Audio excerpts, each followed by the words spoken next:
Hello, and welcome back to Nadya's Identity Files after that inordinate break. 5-minute break. And thank you, Jordan, for being here with me today. Of course. Thank Yay. you. Thank you for having me. We're looking out to Hollywood Boulevard. Not too much people watching right now, but that is subject to change at any time, right?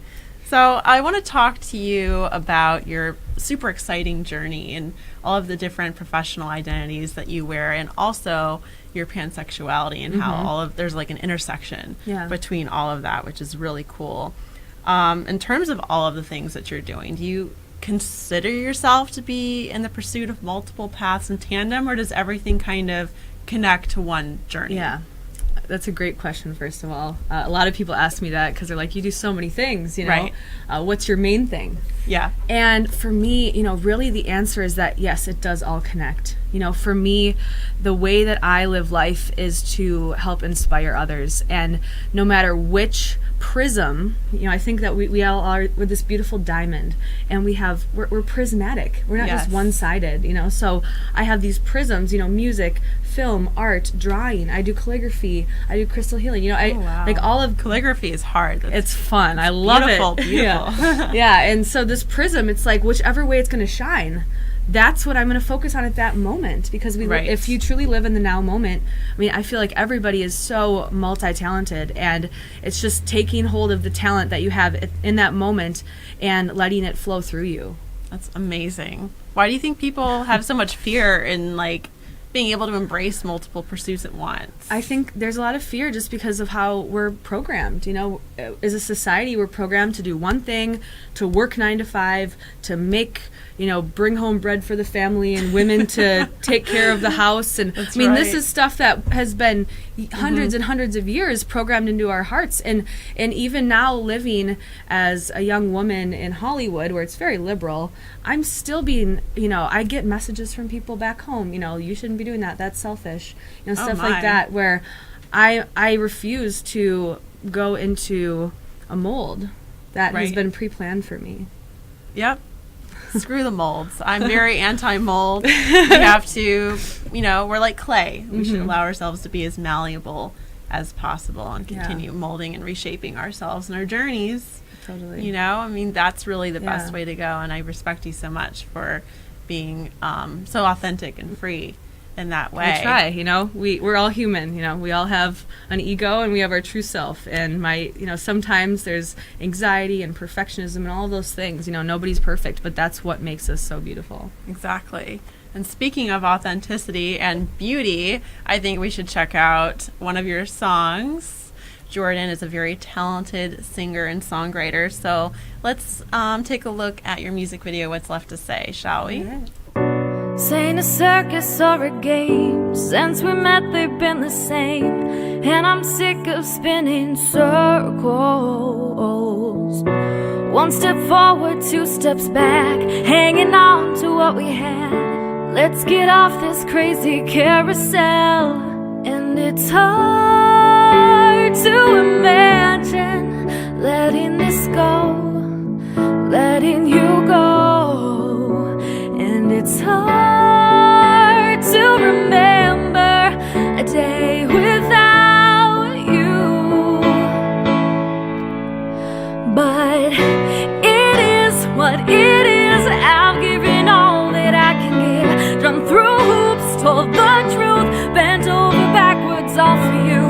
Come to peace with the fact that it's over. I'm okay, I'm okay, I'm okay. So tell me what's left to say. Oh, tell me what's left to say.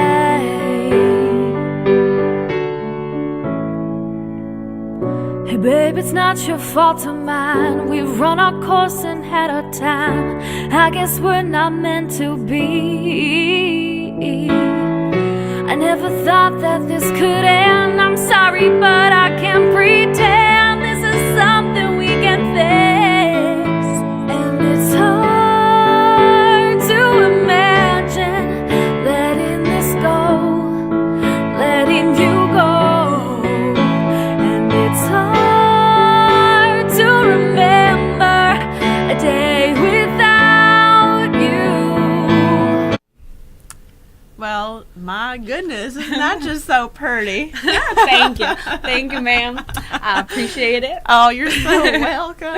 No, but really, like, that's a beautiful song, and I understand it actually made it in the Bold and the Beautiful. Yeah, it was just a miraculously huge hit. placed, licensed on that show, and it's worldwide. So I have fans from all over the world, messaging me saying how my music has helped change their lives, and that is like the reason I do it. Right. To hear those Yeah. messages. Hearing the impact that you're making just from doing something Yeah. that you absolutely love and that feeds Totally. your soul, and then Totally. knowing that that's feeding other people's souls too. And it's so great because everything that I do in life, whatever facet it is, I'll get a message from someone saying, that really changed me, or that really helped me get over my ex, or that really, Right. my 4-year-old daughter dances to your song and sings it every morning for breakfast. Oh, that's so cute. Like that's, you never think you're inspiring someone until you get that message, and then Right. it makes everything so worth and you're it. like, oh, I mean, probably sometimes we're questioning like why we're doing what we're doing, and then something like that, comes in your inbox. Totally. And you're like, oh Like, yeah, that's why I'm on this. That's why path. it's for the greater good. It's for the, Right? Well, keep doing it. Keep doing it. So, Thank you. I really want to talk a bit about your pansexuality, which Mhm. is fascinating to me. I identify as bisexual, although sometimes I think that I kind of veer into pansexuality Mhm. myself. Mhm. So, I mean, because you're so free professionally, Mhm. is there a relationship between the evolution of your, I guess, professional identities and selves, and how you've decided to self-identify as a Mhm. pansexual? Yeah, I've always been allowed to be myself, which I think is very important. It's important in my growth and my journey. My story is that from a young age I was allowed to be a singer, to be an actress, to be a star. I was nobody tried to dim my light, especially my parents. I mean, maybe great. others, but not Right. my growth. My parents always said, be whatever you want to be, and we support you. So because of that, I think that I can be much more open with myself when I know others haven't had that same experience, and I Right. empathize with that. But every step that I've taken in my life is like always for a reason, and I truly, truly believe that everything happens for a reason. And I look back, at 1 year, 2 years, 3 years ago, at mistakes that I had made at the time, and I realize now how it's brought me to where I'm supposed to be. And I actually didn't even know about the word pansexual until about 6 months ago. Oh, really? And when I heard, I've never identified as just straight or just gay or just bisexual. I mean, that's what I would put on my dating profiles. Right. But that's all I could choose. I mean, it's like if they had an other category, I would probably choose other because, again, I don't really look at gender. Like when I see you, I don't see your gender. Right. That's a label to me. Like I see your soul. And Exactly. and I also, it's funny, we were talking in the back here, me and Pan, and we were saying that on dating sites, I don't even like going on there because you're only looking at the person's face. That's actually part of our round table. Ooh, Yeah, I can't yeah, wait to we'll hear get more into about that later. that. But Yeah, I really that's truly true. I resonate with the person's soul, and that is what I love about someone, and I love everyone, but not necessarily sexually, but I truly. I love based on what's Right. in here. I based on the fact that you are human, you are beautiful, and it doesn't matter what's in your pants. You have an open heart. Yeah, exactly. And an open mind. Exactly. And, it goes back to what you and I were just talking about in terms of the impositions that society places on us. And, Totally. in all types of different contexts, including gender and sexuality. Yeah. Among many, many, many, many other Yeah. things. I mean, there's constant boxes that, we're trying to be thrust in. You Totally. were just in Europe. Yeah, I was just So, in Europe I mean, with my things- boyfriend, and we have an amazing relationship where he's more of the feminine spirit and I'm more of the masculine spirit, and he wants to be like a stay-at-home dad, and I want to travel the world singing. So it's Right. that's There all you go. changed. I'm Keeper. doing the male role, and he wants to do Right. the female role, but The really, typical. what is Right. typical? What is Right. What are these love? roles? It's you're just figuring out what works for your dynamic and Exactly. moving forward in that canon. It's Exactly. who cares? Yeah, and it's who are you? Who do you resonate with? And then you can stack all those labels on top of you if you want. But I am just I'm not even Jordan. I'm a soul. Yeah. That's Jordan's another label. That's Jordan's just a name. just a name. Exactly. So. You like it. And it Yeah, fits you. I love it. Hey. It's super unique. So, I mean, you mentioned your parents. Mm-hmm. I wanted to talk a little bit about how you've become so open. And like, who do you attribute this extreme fluidity to? Well, of course, my mom and my dad, but especially my father. He was a musician and kind of a little bit famous back in Minnesota. He would play all these coffee shops and venues and stuff. And I grew up right next to him. At 3 years old, singing harmonies at Caribou Coffee, and just always performing. And my dad always instilled in me this love for art and music and just being exactly who I am. And we also have a very spiritual connection where even as a child, I remember we could just look in each other's eyes and I would know what he was saying. Right. And he would know what I was saying. An intuition. Yeah. That was very unique to you. You have a very strong bond. Definitely. Yeah. Obviously. And he, when I was 13, he had an accident and had an anoxic brain injury, which put him into a catatonic vegetative state. So he's actually been in that state since I was 13. Oh my God. But again, everything happens for a reason, and because that happened and because I lost my father or who he was, I was able to grow into the spirit that I am now. And again, we can still communicate in the spiritual realm. You always have that connection, which is beautiful. Thank you for sharing that. Course. Can you talk a little bit about your film, Me and You? Is it Me plus you or Me and You? It's Me and You. Okay. Me and You. Because I'm there's a plus. There's an and. I did this with Brad, too, when he was on my show. I know. He's like, it's me and you. If someone says you and me, he's like, that is wrong. That is wrong.